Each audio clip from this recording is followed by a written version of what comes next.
Le verset du jour dit: Dieu combat pour moi, je ne craindrai pas. Ce combat n'est pas le mien, il appartient au Seigneur.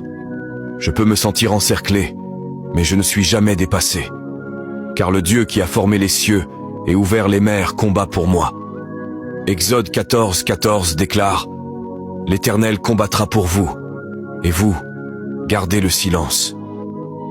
Ce n'est pas de la faiblesse, c'est une stratégie divine. Quand je me retire et que je me rends, Dieu avance avec puissance. Quand l'ennemi se lève comme un torrent, Ésaïe 59, 19 promet: L'Esprit de l'Éternel dressera une bannière contre lui. Dieu n'observe pas de loin, il intervient. Il brise les chaînes, il apaise les tempêtes, il ferme la gueule des lions. Alors je n'ai pas besoin de livrer des batailles sales avec mes propres forces. Je n'ai pas à porter le poids de la guerre. La victoire ne dépend pas de moi, elle coule du trône de Dieu. Deutéronome 20, 4 dit: Car l'Éternel, votre Dieu, marche avec vous pour combattre vos ennemis et vous accorder la victoire.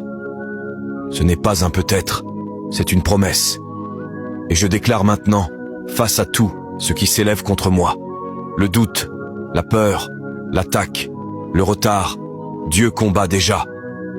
Même quand je ne vois rien, il agit dans les coulisses. Même quand je suis épuisé, sa force est parfaite. Même quand je me tais, sa voix parle sur ma vie. Paix, sois tranquille. Ce n'est pas la fin. C'est le moment où Dieu se manifeste avec feu, gloire et puissance.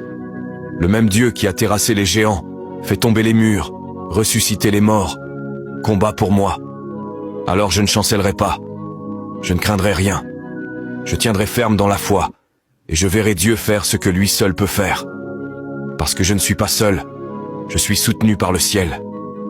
Si tu sais que Dieu combat pour toi, écris en commentaire: La victoire est à moi.